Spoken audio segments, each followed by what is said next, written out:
In this video on CloudMD, I'm going to go through what I think the company might be worth, or sort of a range of potential values. And after I'd done this analysis, I decided to pick up some shares on July 26th of 2023.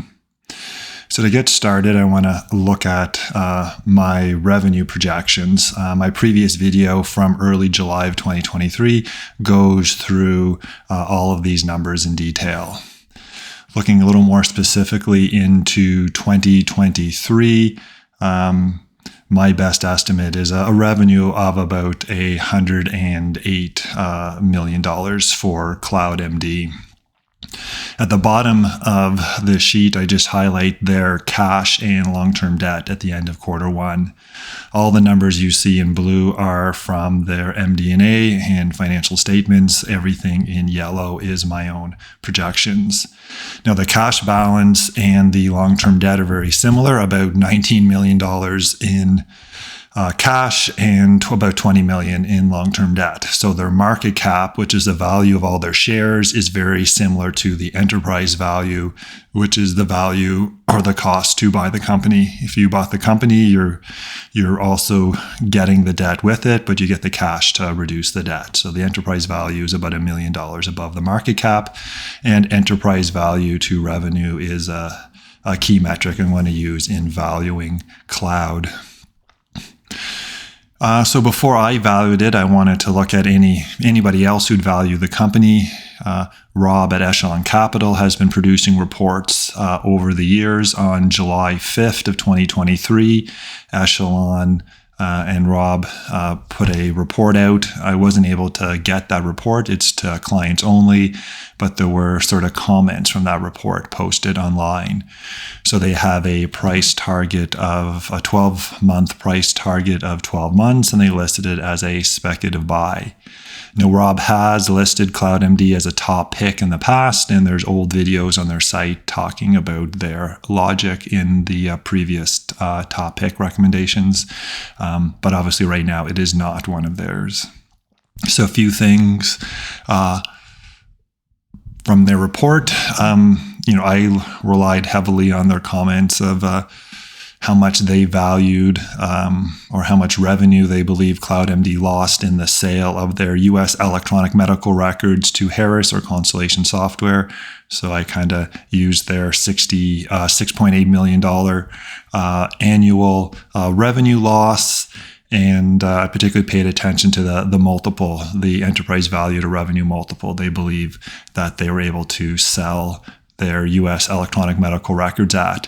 So they were selling it at a ratio of 1.2 enterprise value to revenue, but the company currently is only trading at 0.4, so about 3 times less. So the company is valued 3 times less as a small piece of the company they just sold. So now the way to word this, if the whole company was valued the same as what they sold, it'd be 3 times higher than it is today. Last little bit that was published online from Echelon Capital's note.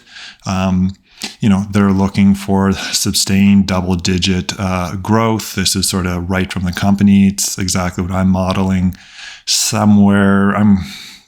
I use somewhere between 14 and 16% growth, so I'm slightly ambitious. They have a really nice backlog of annual recurring revenue contracts that they keep signing. And I think both Rob and myself are hoping that our numbers are low, that there'll be outperformance, that they'll grow and sign more contracts in the second half of the year than we were modeling. So hopefully both of our revenue projections are slightly low. Lastly, they're modeling $105 million this year, which is slightly below my model. Again, there's lots of variability in my model, so I'm 108, so pretty close, and I didn't go back and tweaking mine. I think Vision Pros has a lot of variability, so there's easily a plus or minus $5 million to my numbers easily.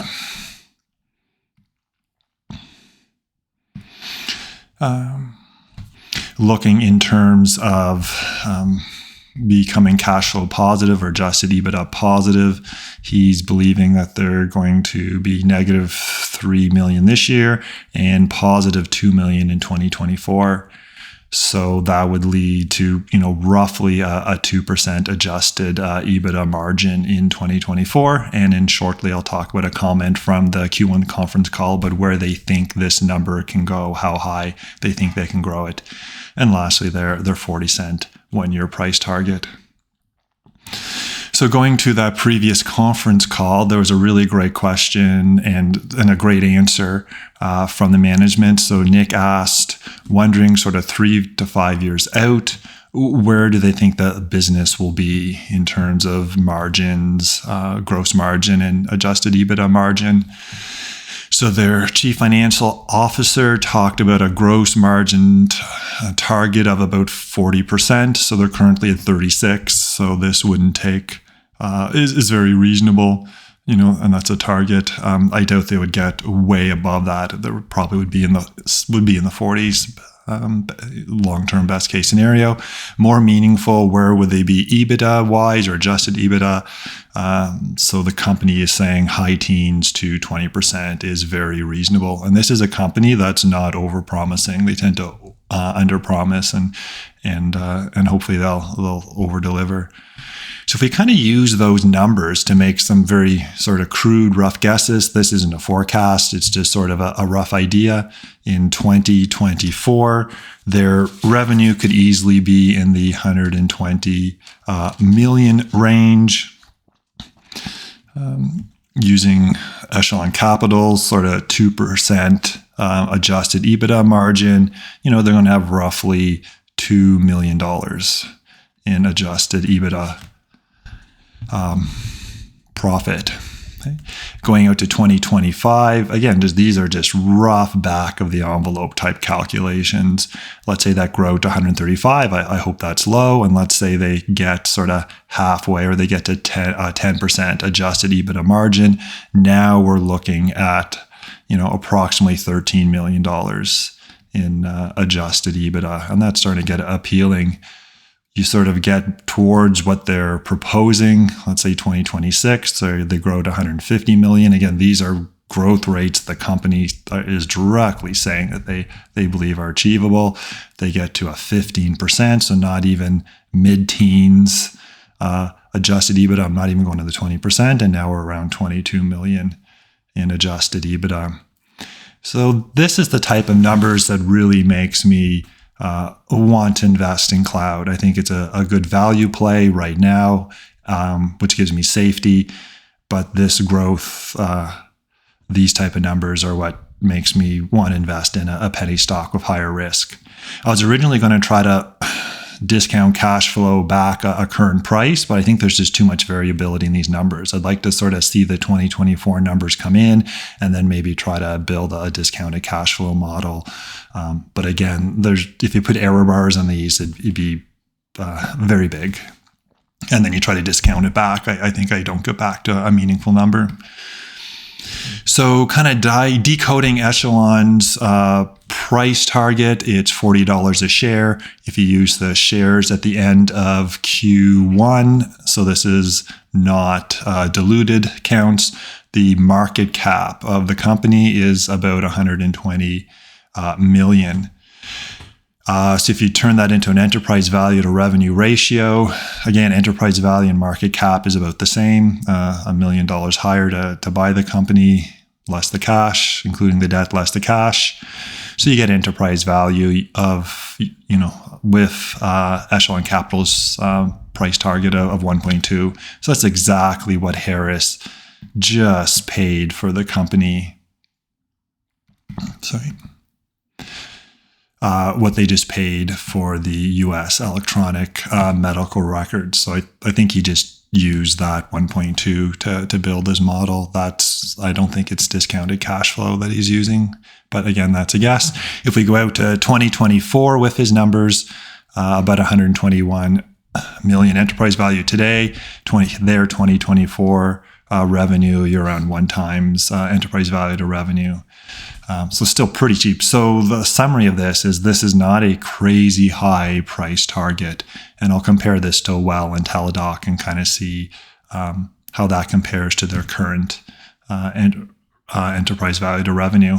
Remember, CloudMD is currently at 0.4. So he's basically saying, a triple in the shares to get to this 1 times. So if you look at Well Health, I didn't go to their MD&A or anything. I just went to Yahoo Financial and grabbed their numbers.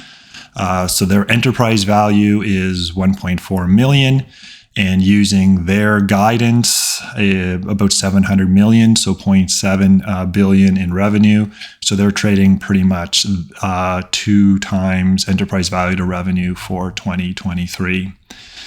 I didn't grab any screenshots for Teledoc. I think that's a less good comparison, but they're trading they have a market cap of about $5.4 billion, or I think that's enterprise value, and the revenue's about $2.5 billion. So they're trading a little bit more than 2 times revenue. I think those are not ideal comparisons. I think Well is maybe the better one, and I think Well has been a more focused company for longer. So I would expect Well to trade at a higher multiple than Cloud. But again, Cloud is trading at 0.4. So even getting to 1 times would be half the valuation of Well, and that's more than reasonable. Maybe even Cloud getting to 1.5 times enterprise value to market cap would be not a crazy level. So what is my valuation or price target, and what's led me to pick up some shares? So I think it's a little bit too early to try to value the company on EBIT or adjusted EBITDA. So using these enterprise value to revenue numbers, I think 1 times is still cheap. I think 2 times is sort of my max high end. If Cloud got above 2 times, I would be thinking of selling shares, or looking at my numbers, or selling the majority of my shares. So that's a market cap of 120 million to 240. I'm starting to become probably a heavy seller. So that's the 40 to 80 cent range. So somewhere in there would be my goal for where I would hope the company would get to. So the positives for the company, outside of just the pure numbers, their gross margins, or their targeted gross margins going into the future, the 40% gross margin, mid-teens to 20% adjusted EBITDA. Those give me hope that my money being at risk in a penny stock could maybe 10x or something. You don't do penny stocks to get an 8% per year return max. There's just too much risk there. Cash flow positivity coming in Q4 of this year and all of next year is really important. You don't want to be raising capital at these prices. They have a bit of cash. Not that I'm against them raising money to pick up a piece, but you can't do it when you're trading this low. So the fact that they're hopefully getting to cash flow positive in their cash is a really important part of the thesis that I like. Concerns would be if they don't quite get to cash flow positivity as soon as they hope, and then that cash balance starts to become a little bit more of a worry. If, let's say, I don't think they would be, but if they were a year longer or something. Biggest concern is they're just so small. Their market cap, 20 to 30 million, depending on the share price. And it's nobody big can buy into that. If you're running a large, you're an institutional bank and you're running $100 million, you can hardly take a sizable position in this, let alone if you're running $1 billion. So it's all pretty much retail investors buying small amounts of shares. So something you get as you grow into the Well, or particularly the Teledoc size, is institutional investors can take a piece. And then I don't see any catalysts coming. Q3 will probably be down because of the electronic medical records sale to Harris/Constellation Software. So that's not going to be great press releases and bring in people who don't know the company. So maybe Q4 when they're cash flow positive, and then showing nice organic growth in 2024, cash flow positive, maybe consistent growth, things looking up, maybe Vision Pro's turning around, would hopefully maybe get the stock going. But I'm not seeing this thing taking off in the immediate future. But again, to me, it's a great long-term growth wrapped up in a strong value with a good balance sheet. You look at the balance sheet first, and I don't see any bankruptcy coming. So I did pick up 100,000 shares on July 26th.